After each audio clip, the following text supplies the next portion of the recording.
Welcome back. Ever wondered what you'd do in her place? Let's find out. My name is Claire. I'm 46 years old, and I married a man named Richard when I was 43. Richard was 50 at the time, a widower whose first wife, Margaret, had passed away from cancer 2 years before we met. I thought I was stepping into a ready-made family. I thought wrong. The first time I met Richard's parents, Harold and Eleanor Whitfield, was at Thanksgiving dinner in their sprawling colonial home in Connecticut. I brought a homemade apple pie. Eleanor looked at it like I'd brought roadkill. Margaret always made the pumpkin, she said, not even bothering to smile. From scratch. She grew the pumpkins in her own garden. I set the pie on the counter. I'll remember that for next year. Harold grunted from his armchair. There won't be a next year if you don't learn how things are done around here. Richard squeezed my hand under the table. Dad, come on. What? Harold's eyes didn't leave the football game on TV. I'm just saying. Margaret understood this family. She knew her place. I looked at Richard. He was staring at his plate, jaw tight. He didn't say a word. That night, in the guest bedroom of their house, I confronted him. Why didn't you defend me? They're old, Claire, set in their ways. She called me loud. She said I was too ambitious, that my job as a marketing director was unfeminine. Your mother literally told me Margaret never worked a day in her life, like that was something to be proud of. Richard rolled over, his back to me. Can we not do this tonight? I'm tired. I stared at the ceiling until dawn.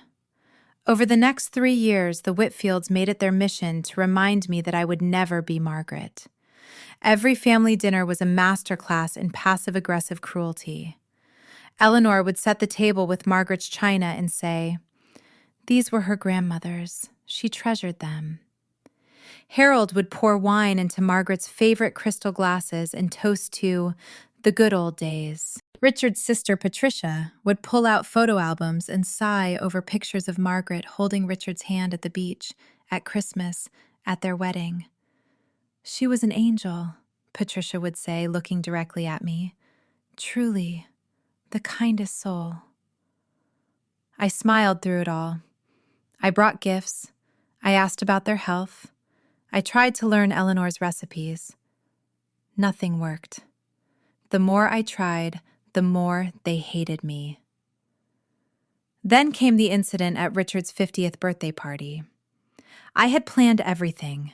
Hired a caterer, booked a jazz trio, decorated the backyard with string lights. I wore the blue dress Richard said he loved.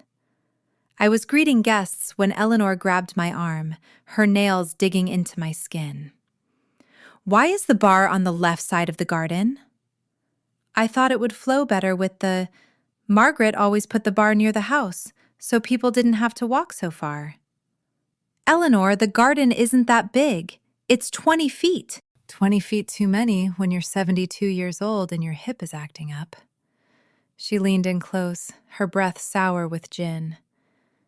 You don't think about anyone but yourself, do you?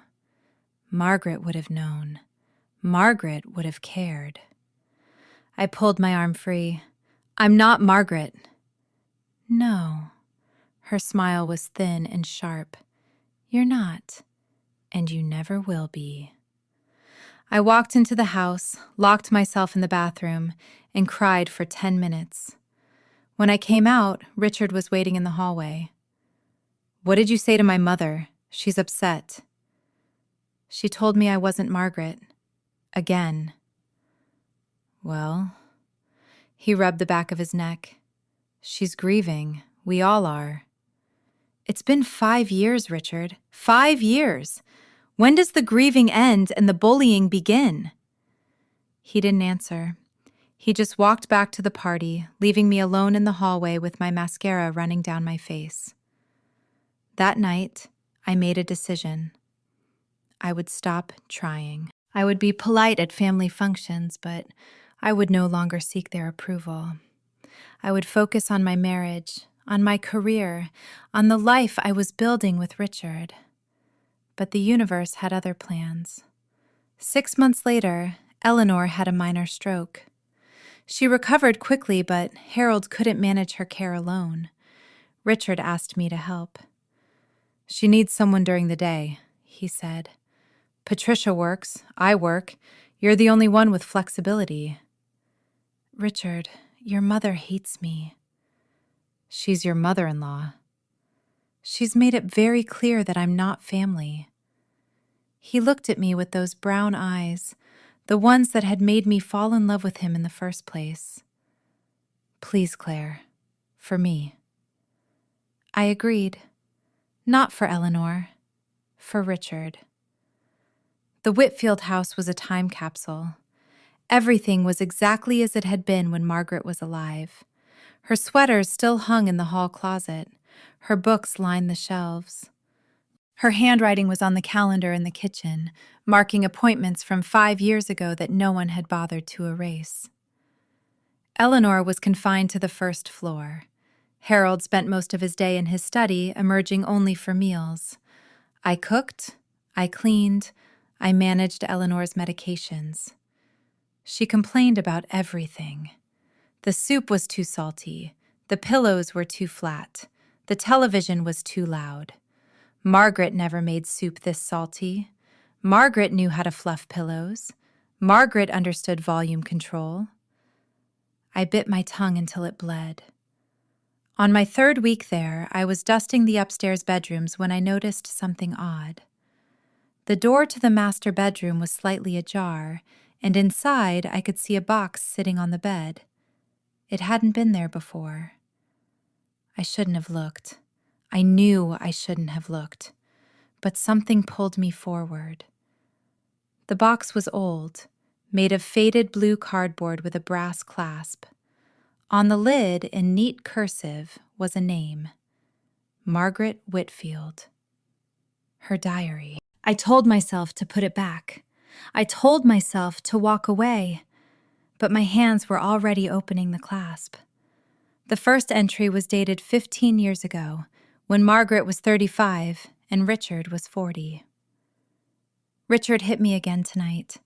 I dropped a glass. It was an accident, but he said I was careless, that I didn't respect his things. He grabbed my wrist so hard I heard something crack. I told Harold and Eleanor the next day. They said I was being dramatic. "Richard has a temper," Eleanor said. "All men do. You need to learn how to manage him." I went to the doctor alone. Hairline fracture. I told them I fell. My hands were shaking. I turned the page. Richard pushed me against the wall today because I questioned him about the credit card charges. He said I was accusing him of cheating. I wasn't. I just wanted to know why there were hotel charges in the city when he said he was working late.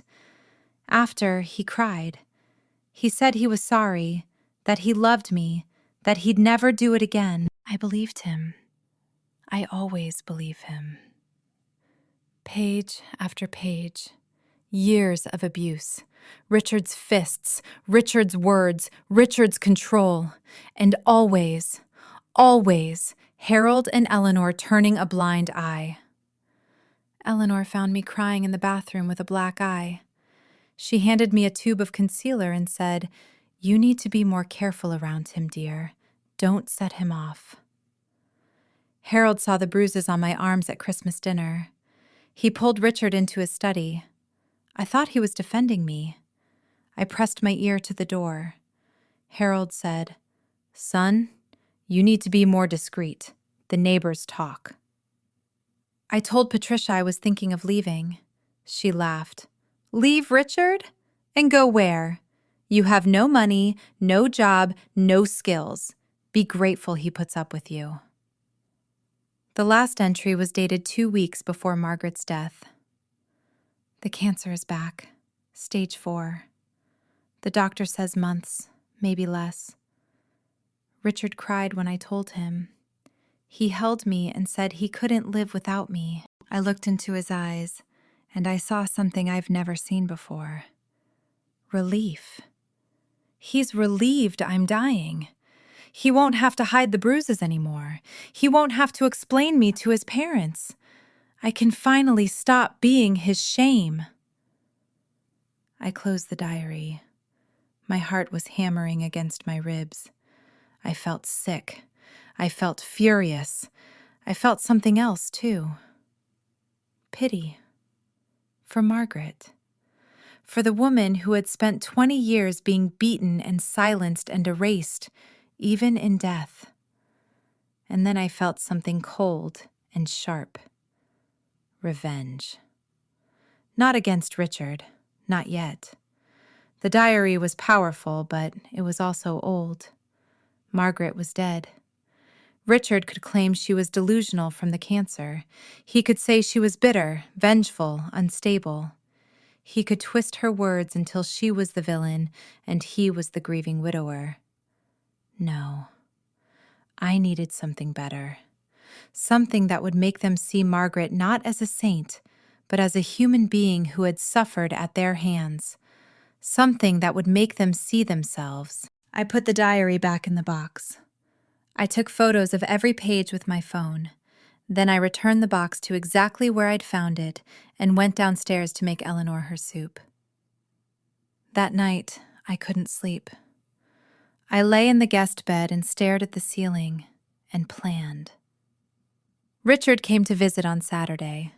He kissed my cheek, asked about his mother, and spent 20 minutes talking to Harold about golf. He didn't ask about me. He didn't notice that I was quieter than usual. He didn't see the distance in my eyes. When he left, I went back to the diary. I needed to understand the Whitfields. I needed to know what they valued, what they feared, what would break them. Margaret had written about their values obsessively. Appearances, reputation, family name. The Whitfields were old money, old Connecticut, old everything. They cared about what people thought more than what was true. Harold was on the board of 3 charities. Eleanor chaired the garden club. Patricia was married to a state senator. Their image was everything. And Margaret had been their perfect daughter-in-law. Quiet, obedient, beautiful. Dead. The perfect martyr. I spent the next 2 weeks observing, listening, learning the rhythms of the house. Harold read the newspaper every morning at 7, coffee in his favorite mug, sitting in his leather chair by the window. Eleanor took her pills at 8, 9, and noon, always with water, never with juice. Patricia called every Sunday at 4. The housekeeper came on Tuesdays and Thursdays. I also learned their weaknesses. Harold's eyesight was failing. He refused to admit it, but he held the newspaper at arm's length and squinted. Eleanor's memory was slipping. She repeated stories, forgot names, confused yesterday with last year. Patricia was having an affair. I'd seen the text messages on her phone when she left it on the counter. She was careless. They were all careless. But I didn't need to expose Patricia. I needed to expose them. All of them. For what they'd done to Margaret. For what they were still doing to me. The plan came to me on a Tuesday morning. I was making Eleanor's tea when I overheard Harold on the phone in his study. "The Whitfield Foundation Gala is in 6 weeks," he said. "Yes, the whole family will be there. Richard and Claire, too. It's important we present a united front." The Whitfield Foundation Gala. Their biggest event of the year. 200 guests. Local press, the senator, the board members, the donors. The perfect stage. I smiled into my teacup. For the next month, I was the perfect daughter-in-law. I brought Eleanor flowers. I asked Harold about his golf game. I helped Patricia plan the gala menu. I wore the dresses they approved of. I spoke only when spoken to. I played the role they wanted, and they began to trust me. Eleanor even started calling me by my name instead of, "You there." Claire, dear, could you pass the salt? Of course, Eleanor. Claire, would you mind reading this letter for me? My eyes are tired. I'd be happy to, Harold. They were letting their guard down. They were starting to believe I was harmless, that I had accepted my place. Fools. 3 weeks before the gala, I made my first move. I found an old photo album in the attic, Margaret's wedding album. Inside, tucked between the professional photos, were Polaroids. Margaret with a black eye, smiling stiffly at the camera. Margaret with bruises on her arms, wearing long sleeves in July. Margaret alone at a restaurant, staring at an empty chair. I scanned them all. I added them to my collection. 2 weeks before the gala, I visited Margaret's grave. It was a beautiful plot, all marble and angels. Fresh flowers every week. Eleanor's doing, I was sure. I sat on the grass and I talked to her. I'm sorry they turned you into a saint, I said. I'm sorry they erased your pain. I'm going to make them see you, Margaret, the real you, the you they hurt. The wind rustled the leaves. I liked to think she heard me. 1 week before the gala, I prepared the package. It was simple, a manila envelope, inside photocopies of the diary entries, the Polaroids, a timeline I'd created mapping Margaret's injuries to Richard's business trips, his late nights at the office, his stress. I added medical records I'd found in the attic, bills from urgent care visits Margaret had paid for in cash. I added the names of 2 nurses who had treated her, who had asked questions she wouldn't answer. I didn't add my name. I didn't add any note. I just put it all together, neat and undeniable. Then I made 3 copies. The night before the gala, I couldn't sleep. I lay in bed and rehearsed every step. The gala started at 7. The speeches were at 8. Harold always spoke first, then Patricia's husband, then Richard.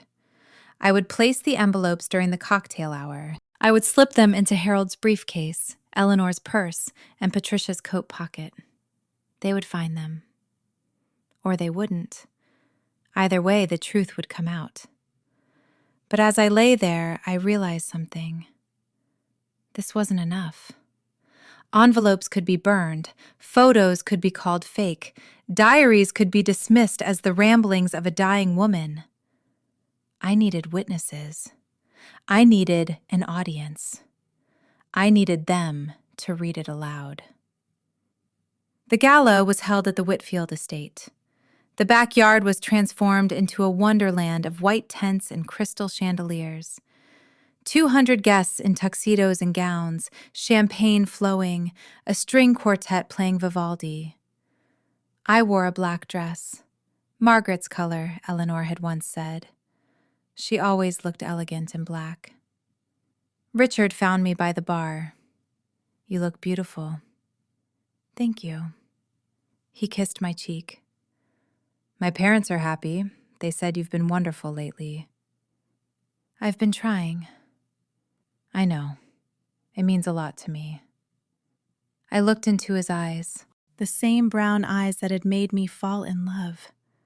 The same eyes that had looked at Margaret with relief when she told him she was dying. Richard, I said, do you ever think about Margaret? His smile faltered. Of course, every day. Do you ever think about what her life was really like? What do you mean? Nothing, forget it. I walked away before he could ask more. At 7:45, I made my move. Harold's study was unlocked.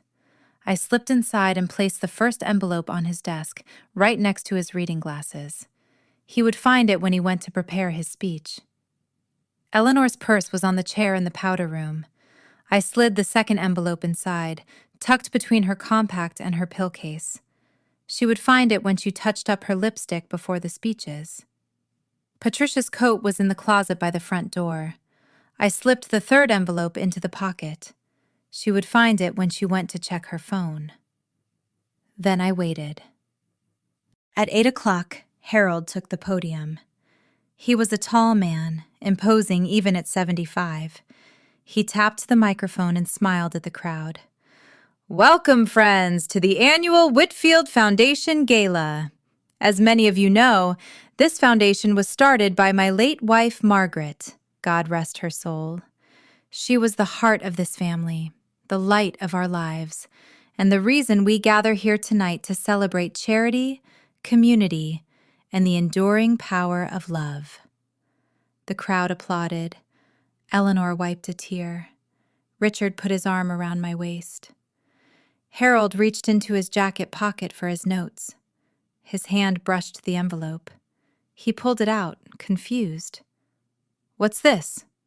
He opened it. The color drained from his face. Harold? Eleanor called from the front row. Is everything all right? He didn't answer. He was staring at the photocopied diary entry in his hands, the one where Margaret wrote about him telling Richard to be more discreet. Harold! Eleanor's voice was sharp now. What is it? He looked up at the crowd. 200 faces waiting. The senator, the board members, the press. He couldn't speak. Eleanor stood up, annoyed. She walked to the podium and snatched the papers from his hands. Her eyes scanned the page, then the next, then the next. This is lies! Her voice was trembling. Margaret would never! But she kept reading. She couldn't stop. The crowd was silent, confused, leaning forward in their chairs. Patricia pushed through the crowd. Mother, what's going on? Eleanor handed her the papers. Patricia read them. Her face went white. These are fake, she said, but her voice was hollow. Someone is trying to ruin us. Richard stepped forward. What are you talking about? What's in those papers? No one answered him.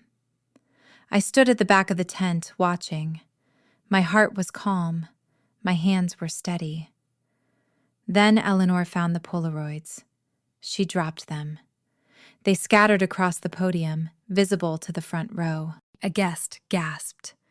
Another pulled out their phone and started filming. Margaret's black eye, Margaret's bruises, Margaret's empty smile. Richard, Eleanor whispered. She turned to her son, her golden boy, her perfect heir. Richard, is this true? Richard looked at the photos. He looked at the diary entries. He looked at the crowd, at the cameras, at the faces of his family's peers. She was sick, he said. The cancer made her paranoid. She imagined things. The medical records are real, I said. Every head turned to me. I walked to the podium. I picked up one of the Polaroids. Hairline fracture, July 2008. Paid in cash at Hartford Urgent Care. Nurse's note. Patient claims she fell downstairs.